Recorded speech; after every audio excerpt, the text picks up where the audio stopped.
What is up, ReZero Season 3, Episode 8, or you could call it Episode 58. I actually made sure to check before I started this video this time because last time I embarrassed myself by not knowing the episode number or title. The one I'll love someday. So this so this episode is starting out everyone conversing in a meeting war room. We got the man Reinhard here now, so problems pretty much solved with the boy Reinhard. But we're just figuring out some of the kinks, some of the, bits and pieces, dot the I's, cross the T's, because basically you could just say, Reinhard, go handle the situation, and the situation would be handled by Reinhard. But we gotta play into this. Everyone else has got to do something role for a little bit. But yeah, we find out huge information at right the start. Otto is the one of the Tome of Wisdom, and everyone is shocked, including us, the Watchers. What? Why do you have that? But yeah, it turns out Otto found the burnt one from Roswell because he couldn't have found Betty's one. I think it burned out in the mansion. Unless it is Betty's one, but I don't think he said he found it in the mansion. He found it somewhere else. But yeah, Otto's whole plan here was to reinvigorate, what's the word? Refurbish the Tome of Wisdom that was burnt in Roswell's possession so that they could figure out the witch's cult's plan. And also, he doesn't really trust Roswell all that much. He was saying to Subaru, this guy was scheming for years and years. And he even actually told Subaru that he hasn't given up on his goal. So you think this guy's just on the up and up? We need to know what he's up to. So by refurbishing the Tome of Wisdom, then we can know his actual plan because he'll be following whatever the Tome of Wisdom was saying. And that's even if the Tome of Wisdom is giving him any information, because we know that Betty's stopped writing stuff for her a long time ago. But that maybe that's because with Betty's situation, it was for her to choose her person, so it can't tell her much more to do until the trip person is chosen. Maybe after she chose Subaru as the person, the gospel would actually still be writing stuff in there. But we'll never know that unless we will at some point. Roswell's has come back somehow, so maybe Betty's might as well. Also, in this scene, we get Priscilla coming back, and she's back with Liliana and her aide. I can't remember his name right now that they were looking for.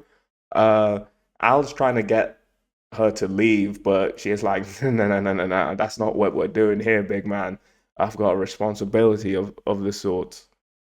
So Otto's gonna try and go to this book refurbisher to see if he was able to do it. I don't know if he was able to do it with all this chaos going on.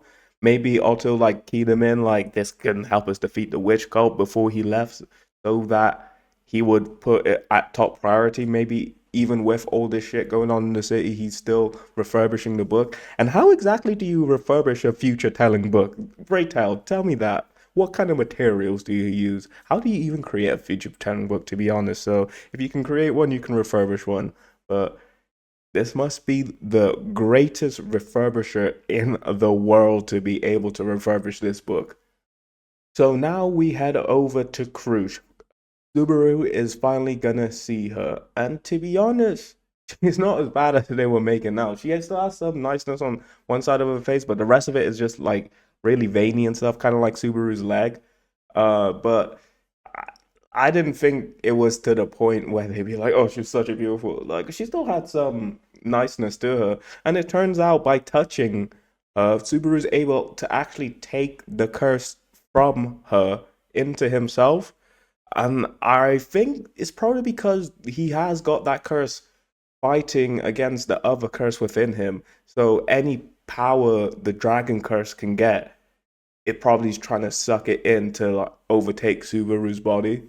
That's my theory on how Subaru's able to do this, or he's just that uh has that great of an aptitude towards the curse of the dragon that even coming closer contact with another person with the curse, he just draws it in. But I think it's because the curse is fighting against that of the curse of the beast within him that it's able to transfer like that. But yeah, Subaru is able to like at least get Crucia's face, her face fully like okay. I wonder how her eye is looking underneath the bandage, but he's taken away some of the pain at least, I hope. So after the meeting with Krush, Subaru is meeting up with Wilhelm, and he lays on to us who the people that they were fighting actually are, the woman and the eight-armed person. So the person with eight arms is aptly named Eight Arms Kurgan. He was the Volkia Empire's strongest swordsman, and he lays on to us that the woman is in fact his wife, the previous swordmaster, and the person with, was it the blessing of death? Whoever she cuts down, the scar remains. Yeah, that person. So apparently there is some kind of forbidden technique to resurrect the dead and be able to make them fight for you, and they're theorizing that is what has happened. They call them corpse soldiers. So after this revelation, he actually tells Subaru not to tell Reinhardt that it is his grandmother who they're fighting. It'd probably be too much of a strain on him, especially since Wilhelm kind of blamed him for the death of his grandmother, Wilhelm's wife. So when fighting her, that might not be the best situation. And I can this will come up. It might not be Subaru who tells him, but probably an enemy will tell him whilst they're fighting, whilst he has the dead to rights or something. He's probably helping out Wilhelm, and they tell him, and then he can't go through with it. I can already imagine the scene. He's like, "Oh, dead to rights, like sword to a throat," and then he's like, "Are you really gonna kill your grandmother again or something?" Someone will shout from the back. He'll look at Wilhelm and see from Wilhelm's eyes that it's the truth. Maybe his dad will say it or something. Maybe his dad already knows, or we'll find out, and then because he's a dick, spill the beans to Reinhardt like that. That's what I'm thinking. Something like that might happen because it's a smoking gun situation at the moment. That gun is going to get shot. Reinhardt will remember. It will fuck up somehow. Maybe we'll see Reinhardt get injured in that way somehow, some way. So after this, we're back to the meeting room, strategizing on how everyone's going to take each of the districts out. I believe there's 4 districts, one for each cardinal's direction. Priscilla is actually saying she'll be able to take out Raph. And from what she's shown her strength against some fodder, but I'm believing her. She's got the Yang sword, apparently that's really powerful. Uh, and she's got Al on her side, so I'm assuming he's really powerful as well. We saw he was able to take out a bunch of those witch cultists, even though it was off screen. But she says, yeah, with the help of Liliana, they'll definitely be able to take out Raph. Liliana is a bit opposed to the situation at first, but Priscilla brings up that her singing was able to calm the emotions of everyone in the shelters and whatnot, so we'll need that strength against Raph. Subaru is a bit apprehensive though. She's not sure if it's surefire that Liliana will be able to protect herself against the effect of Raph. But this is where our man Reinhard has to do a little flex. No matter what scene he is, he's got to do some kind of flex, you know what I mean? He is flexing right now that he's able to, he basically gets one divine protection a day, and I guess he can choose when he receives it. I believe it is random. I can't remember if he can choose or if it's random, but he gets another divine protection and a divine blessing. And what his blessing that he got is he's able to see other people's divine protections just by looking at them. And so he looks at Liliana and sees that she actually has the divine protection of telepathy. So I'm guessing no kind of mental attacks can affect her. So Raph's authority can't even affect Liliana.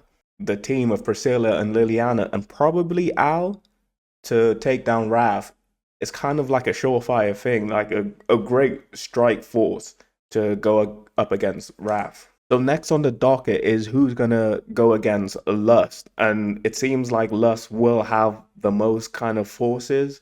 She'll have the 2 cultists that we were talking about, Eight-Hand Kugan and the previous Swordmaster, Wilhelm's wife, Reinhardt's grandmother. Also, she'll have all the demi-beasts. And the forces they're sending for her is just Garth and Wilhelm. And I know Wilhelm's strong. He's like the sword demon or whatever. And Garfield's pretty strong, but we've already seen that even with Mimi, he wasn't really enough to take them out. But I guess Wilhelm 1-on-1 with his wife, maybe he'll be able to take her out. And Garth against Kurgan in his full tiger form, maybe he can do the thing. But then you got to face off against the Demi Beast and Lust herself as well. Are they able to handle all of that? Is Al gonna go with them? Where's Al going? Because we don't actually get any specifics on where Al goes, I think. But yeah, so yeah, I'm not sure. Anyway, with Gluttony, that will be handled by Ricardo and Julius, leaving Greed to Subaru and Reinhard. And of course, Subaru has to go towards Amelia. And of course, he's going to bring Reinhard with him. We need Reinhard versus Regulus. I want to see how that will go down. Will Reinhard just sweep the fight? Will Regulus have something for Reinhard? We'll only have to wait and see. Maybe next episode we'll see a little bit of something to do with that. So now we go into the marriage of Regulus and Amelia, and it is quite the somber scene. But before the marriage commences, they're having a little conversation between Amelia and Regulus. And he mentions that the 79th wife position was just vacant. He just skipped over it and got the 80th wife. He does mention that there was someone that he wanted to be his 79th wife before, and I was remembering it correctly. Fortuna, she did actually want to be his wife, but he left it open for some reason for a silver-haired elf, not specifically Amelia. So the nonce allegations are okay on Regulus. The dickhead allegations on him are still abundantly clear, and he will be charged for it probably maybe in the next couple episodes. Reinhard will deliver his punishment with the help of Subaru. So Amelia, I believe this is just a stalling technique. She says she wants to tell him a couple things before the marriage commences. Regulus says he has a couple things for her as well, and apparently smiling is forbidden when you become his wife because he wants to see you as you are when he first met you. And some women, when they start smiling, they can actually start looking ugly, which is a very shallow thing to say. Regulus, such a dick, says they turn ugly when they laugh. You should love the expressions of your wife no matter what she looks like. This guy doesn't understand love. Amelia rebukes that and says she doesn't like that, and he's like, "You got some kind of problem with me? What is wrong? Like you didn't just kidnap her and take her hostage to be a wife, showing that you'll kill her at any sort of dissent. Even if you just smile, you can probably kill her. You'll probably kill her. This guy's this guy's logic and brain is an interesting one to analyze. He says his compassion is lost on her, and it obviously is because I don't understand what compassion you're trying to dish out here, but it's not compassion that I know of. So yeah, Amelia then goes on to like mention Subaru and all the things that he does to show that he loves her, and even though she can't fully like reciprocate those feelings, she knows what love is supposed to be and supposed to feel like. And Regulus is kind of just pissed that she's mentioning another man's name in front of him, and and so to the climax of this is her defiantly declaring that she will not be his woman, and Regulus just does the classic guy thing, like, fine, I don't like you anyway. I think you're ugly. You're a stupid, selfish, adulterous woman. There's no way I'd make you my wife. And he's about to finish it off, but then the doors slam open, and he gets whacked with a door. And it's none other than our heroes, our two heroes, Subaru and Reinhard. But in classic Subaru, I love Subaru. He's just a normal guy. He's just belittling Reinhard, like, bro, why is your door kick so much better than mine? Like, Subaru kicked the door open and we see it just fly open, but Reinhard kicks the door open and the door goes off the hinges and flies right into Regulus. And Subaru's just mad. We're like, well, we both kicked it, but totally different results came out. Subaru should have kicked it with his new dragon leg. Maybe he would have done the same thing as Reinhardt did here. Maybe there would have been two doors crashing in on Regulus, and that is hilarious. So Regulus I just also want to mention doesn't have complete invulnerability, kind of like Gojo has the Infinity on all the time, because he can get hit. We saw when Subaru used his whip against him, he was able to touch him. I was kind of thinking Regulus just has a invincibility field around him at all times. I used to think that, but I guess he doesn't because I used to want to compare him to Gojo, but since he can be hit pretty quickly, yeah, Gojo would probably defeat Regulus pretty easy, like if he did it on the quick sneak attack thing.